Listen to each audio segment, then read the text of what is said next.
ನಮಸ್ತೆ ಆಚಾರ್ಯಜಿ. ಮತ್ತೆ ನೀವು ಇವತ್ತು ರಾತ್ರಿ ಮಾಡಿರೋದು ಮೊದಲನೇದಾಗಿ ನಿಮ್ಮ ಮಾತು ಕೇಳಿ ನನಗೆ ತುಂಬಾ ಖುಷಿಯಾಗಿದೆ. ಇದು ನನ್ನ ಸೌಭಾಗ್ಯ. ನೀವು ನಿಜಕ್ಕೂ ಒಬ್ಬ ಮಹಾನ್ ಬುದ್ಧಿಜೀವಿ, ಆದರೂ ಅಷ್ಟೇ ಆಕರ್ಷಕ ವ್ಯಕ್ತಿತ್ವ. ನಾನು ಹೇಳಬಹುದಲ್ಲವೇ?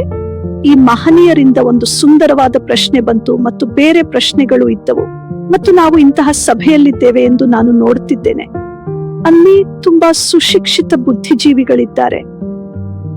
ನಾನು ಏನನ್ನಾದರೂ ವ್ಯಕ್ತಪಡಿಸಲು ಬಯಸುತ್ತೇನೆ, ಅಹಂಕಾರದಿಂದ ಅಲ್ಲೆಂದು ಭಾವಿಸುತ್ತೇನೆ, ಆದರೆ ನನ್ನ ಹೃದಯದಿಂದ.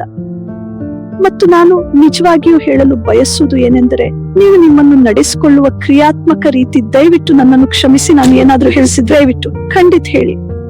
ಇದು ಕೇವಲ ನನ್ನದೇ ಆದ ಅಭಿವ್ಯಕ್ತಿ. ನಾನು ಹೇಳಿದಂತೆ ಹೇಳಲೇಬೇಕು ಎಂದು ನನಗೆ ಅನಿಸಿತು.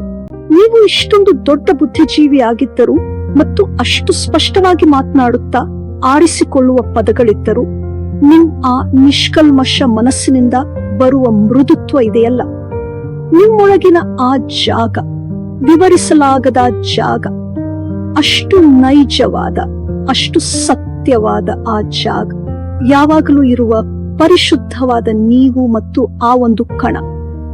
ಉಪನ್ಯಾಸಕರು ನೀವೇ, ಹಾಗಾಗಿ ನಾನು ಅದನ್ನು ಹೆಚ್ಚು ವಿವರಿಸಲು ಹೋಗಲ್ಲ. ನನ್ನೊಳಗೂ ಅಷ್ಟೇ ನೈಜವಾಗಿರುವ ಯಾವುದೋ ಒಂದನ್ನು ನೀವು ಸ್ಪರ್ಶಿಸುತ್ತೀರಿ ಮತ್ತು ನಾನು ಇಲ್ಲಿರುವುದನ್ನು ತುಂಬಾ ಆನಂದಿಸಿದ್ದೇನೆ. ನೀನು ವಯಸ್ಸಿನ ಬಗ್ಗೆ ಎಲ್ಲ ಮಾತನಾಡುವುದಿಲ್ಲ ಎಂದು ನನಗೆ ಗೊತ್ತು.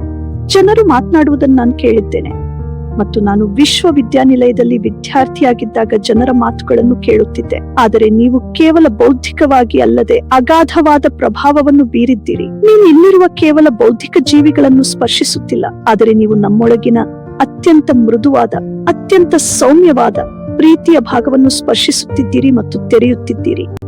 ಮತ್ತು ನಾನು ನಿಮಗೆ ಮತ್ತು ನಿಮ್ಮ ತಂಡಕ್ಕೆ ಧನ್ಯವಾದ ಹೇಳಲು ಬಯಸುತ್ತೇನೆ.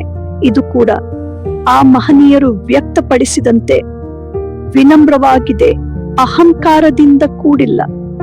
ನೀವು ಅತ್ಯಂತ ಅದ್ಭುತವಾದ ಸೇವೆಯನ್ನು ಮಾಡುತ್ತಿದ್ದೀರಿ. ಆದರೆ ಅವರು ಹೇಳುವಂತೆ ಮರವು ಹಣ್ಣು ಬಿಟ್ಟು ಬಾಗಿದಾಗ ಮಾತ್ರ ಬರುವಂತಹ ನಮ್ರತೆಯೊಂದಿಗೆ ನನಗೆ ತುಂಬಾ ಸಂತೋಷವಾಗಿದೆ ಈ ಪರಿಚಯವಾಗಿದ್ದಕ್ಕೆ. ಧನ್ಯವಾದಗಳು.